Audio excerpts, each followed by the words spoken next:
저희는 사랑한 게 아니에요. 그냥 우정이었어요. 남편 휴대폰 속담 한 장의 사진, 제 결혼 생활이 끝났습니다. 평범한 저녁이었어요. 남편이 퇴근하고 샤워하는 동안 저는 습관처럼 남편의 휴대폰을 집어들었어요. 별다른 생각은 없었죠. 그냥 잠금 화면에 뜬 알림을 보려고 했던 것뿐이었죠. 그런데 갤러리 앱 알림 옆에 새로운 사진 한 장이라는 문구가 눈에 들어왔죠. 제 눈은 홀린 듯 그 앱을 터치했어요. 그리고 제 심장이 멈추는 듯한 사진 한 장이 화면을 가득 채웠습니다. 낯선 여자와 남편이 다정하게 얼굴을 맞댄 채 찍은 셀카. 그 여자의 밝은 미소와 제 남편의 어색하면서도 행복해 보이는 미소가 너무나도 선명했습니다. 마치 제 뒤통수를 망치로 얻어맞은 기분이었어요. 아니야. 아닐 거야. 친한 회사 동료일 수도 있어. 스스로를 수없이 다독였지만 손가락은 이미 메신저 앱을 향하고 있었죠. 남편과의 대화창을 빠르게 스크롤했어요. 평소와 다름없는 짧은 대화들. 하지만 메뉴에 고정되어 있던 그 여자와의 대화창을 열었을 때 모든 위로와 희망은 산산이 부서졌습니다. 자기야, 오늘 너무 좋았어. 사랑해. 나도. 얼른 내일 보고 싶다. 내 사랑. 사랑해라는 단어. 제가 남편에게서 마지막으로 들은 게 언제였더라 생각조차 나지 않았습니다. 제 손은 덜덜 떨리기 시작했어요. 마치 뜨거운 불덩이를 잡은 것처럼 휴대폰을 바닥에 떨어뜨릴 뻔했죠. 숨조차 제대로 쉴 수 없었습니다. 귀에서는 윙윙거리는 소리만 났어요. 결혼 15년, 함께 쌓아 올렸던 수많은 순간들이 마치 파노라마처럼 머릿속을 스쳐 지나갔습니다. 신혼여행의 달콤함, 첫 아이를 가졌을 때의 감격, 그리고 사소한 일에도 싸우고 화해했던 모든 날들. 그 모든 순간들이 지금 이 휴대폰 화면 속 사랑해라는 세 글자 앞에 무의미해지는 것 같았습니다. 샤워기 물소리가 멈췄습니다. 곧 남편이 나올 거예요. 저는 황급히 휴대폰을 제자리에 돌려놓았습니다. 아무 일도 없었던 것처럼. 하지만 이미 제 세상은 무너져 버렸습니다. 떨리는 손으로 제 가슴을 부여잡았어요. 거울 속에 비친 제 모습은 제가 알던 저 자신이 아니었습니다. 남편의 외도를 목격한 순간 저는 더 이상 누구의 아내가 아니었습니다. 그때 저는 깨달았습니다. 이제 나도 선택해야겠구나. 이 결혼 생활을 끝낼지 아니면 이 고통을 안고 살지. 남편이 변명이라도 할 줄 알았는데 돌아온 대답은 충격적이었습니다. 지난밤 저는 한숨도 자지 못했어요. 15년의 결혼 생활. 두 아이의 얼굴이 자꾸 아른거렸죠. 하지만 그 휴대폰 속 사랑해라는 메시지가 모든 것을 지워버렸습니다. 남편이 출근 준비를 할 때 저는 용기를 냈습니다. 덜덜 떨리는 목소리로 최대한 침착하게 물었어요. 이 여자 누구야? 남편은 샤워를 마치고 나왔을 때처럼 태연하게 수건으로 머리를 털고 있었죠. 그리고 제 손에 들린 휴대폰을 힐끗 보더니 피식 웃었어요. 아, 그 여자. 그냥 회사 친한 동생이야. 당신, 오해가 심하네. 별것도 아닌 걸로 변명조차 하지 않는 뻔뻔함에 속이 뒤집혔습니다. 친한 동생이 침대 위에서 그렇게 다정하게 셀카를 찍고 밤늦게 사랑의 문자를 주고받나요? 친한 동생? 저는 목소리를 높였습니다. 당신이 나한테 마지막으로 사랑한다고 말한 게 언제야? 이건 오해가 아니야. 외도잖아. 남편은 짜증 섞인 표정으로 저를 노려보더군요. 아침부터 왜 이래? 하여튼 당신은 예민해. 애들 아침 먹여야지. 그냥 넘어가. 넘어가라고요? 15년 동안 쌓아온 신뢰가 무너졌는데 어떻게 그냥 넘어갑니까? 남편은 그날 저녁 집에 들어오지 않았습니다. 저를 피하는 거겠죠. 며칠 후 저는 탐정을 통해 남편의 일정을 추적했어요. 그리고 충격적인 사진을 또 받았습니다. 남편과 그 여자가 어떤 모텔에서 다정하게 걸어 나오는 모습. 이번엔 변명할 여지조차 없는 명백한 증거였죠. 남편은 이미 제 곁을 떠났구나. 15년의 결혼도, 아들, 딸의 미래도 이 사람에게는 아무 의미가 없었구나. 그날 밤, 아이들이 잠든 방 앞에서 저는 하염없이 울었습니다.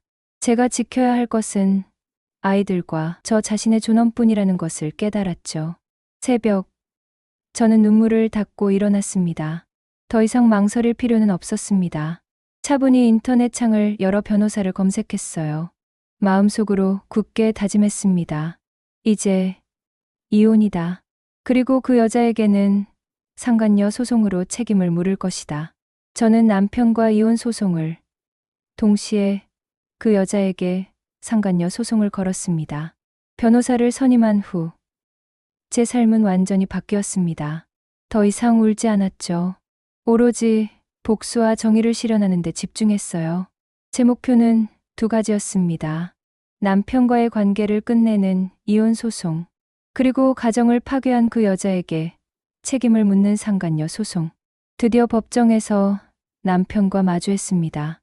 15년을 함께 산 사람인데 낯설고 증오스러웠어요. 남편은 저를 보더니 오히려 억울하다는 듯 목소리를 높였습니다. 마치 제가 정신적으로 이상해서 있지도 않은 외도를 조작한 것처럼 말이죠. 남편 측 변호사는 저희 의뢰인께서는 배우자와의 불화가 심해지자 일시적으로 소홀했을 뿐입니다. 외도요? 이런 주장은 남편의 사회적 명예를 훼손하려는 아내의 과도한 주장일 뿐입니다. 남편은 고개를 끄덕이며 저를 비웃는 듯 했어요. 증거 없지? 내가 이긴다. 라고 말하는 것 같았죠. 하지만 저는 흔들리지 않았습니다. 이미 모든 것을 준비했으니까요.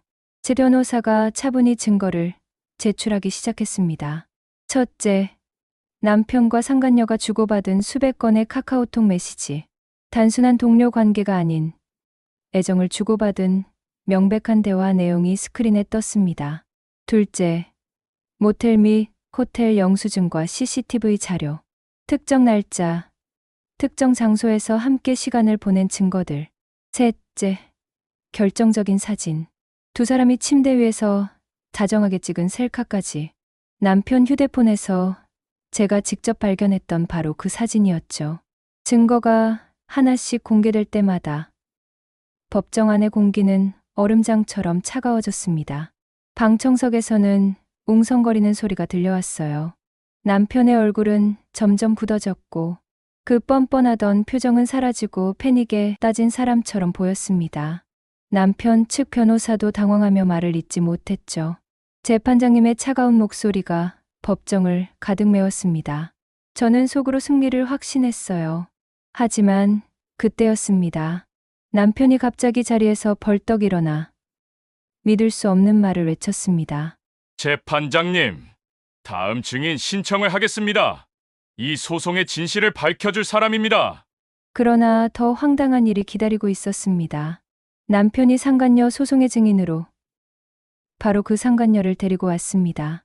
남편이 다음 증인을 신청했을 때 저는 그저 남편 친구나 회사 동료일 거라고 생각했어요. 하지만 잠시 후 법정 문이 다시 열리고 들어서는 사람은 믿을 수 없게도 상간녀 소송의 피고인, 바로 그 여자였습니다. 방청석이 순간 술렁였습니다. 상간녀가 증인으로 법정에 나온다니 누가 봐도 황당한 상황이었죠. 재판장님조차 눈썹을 치켜올리며 당황한 기색이 역력했습니다. 상간녀는 마치 자신이 여주인공이라도 된 것처럼 당당하고 오만한 표정으로 증인석에 섰습니다. 남편이 말했죠.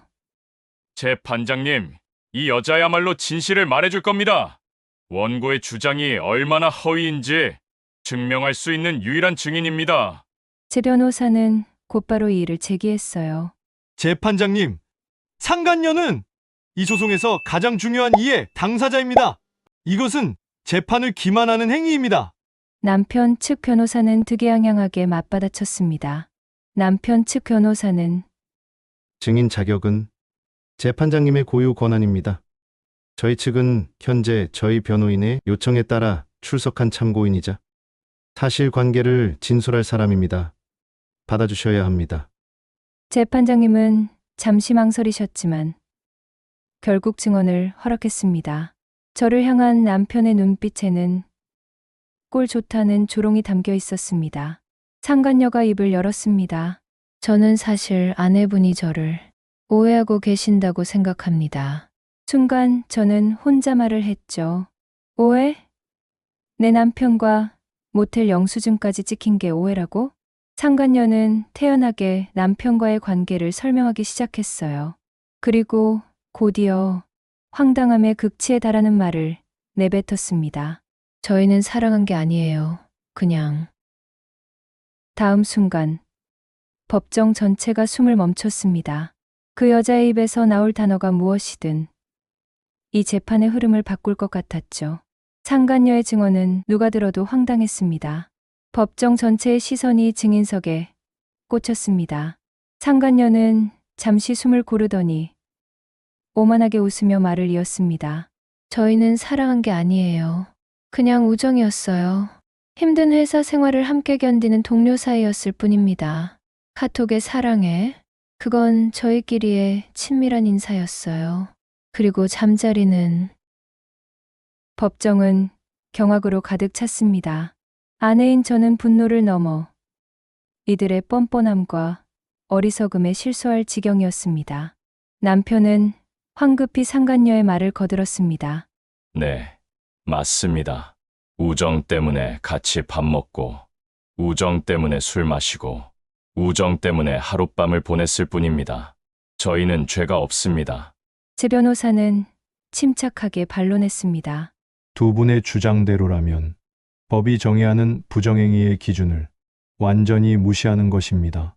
피고는 아내에게 사랑해라고 말하지 않은 지 오래면서 동료애로 매일 사랑해라는 말을 주고받았고 그 동료애의 표현이 모텔 출입이라니요. 이는 상식적으로도 납득할 수 없는 주장입니다. 저희가 제출한 수많은 증거들이 이들의 부정행위를 명백히 입증하고 있습니다. 재판장님은 더 이상 이 황당한 공방을 듣고 있을 이유가 없다고 판단하신 듯 했습니다. 재판장님은 피고인들, 법정은 장난이 아닙니다. 증거를 통해 이미 부정행위가 명백히 입증되었음에도 우정이라는 단어로 본질을 흐리려 하는 것은 재판부를 모독하는 행위입니다. 최종 변론을 종결합니다. 며칠 후 저는 홀로 법원에 다시 섰습니다. 판결 선고를 듣는 순간 심장이 터질 듯이 뛰었어요. 그리고 판결문의 마지막 문단을 확인했을 때 저는 주체할 수 없는 눈물을 흘렸습니다.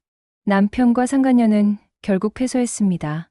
이혼은 인용되었고 남편은 재산 분할과 위자료를, 상간녀는 3천만 원의 위자료를 지급하라는 판결이었습니다. 법원을 나서는 길, 햇살이 유난히 따뜻하게 느껴졌습니다. 15년간의 결혼 생활과 수개월의 싸움, 모든 것이 끝났습니다. 저는 혼자 조용히 속삭였습니다. 이제 나도 내 인생을 살아봐야지. 저를 좋아요와 댓글로 응원해주세요.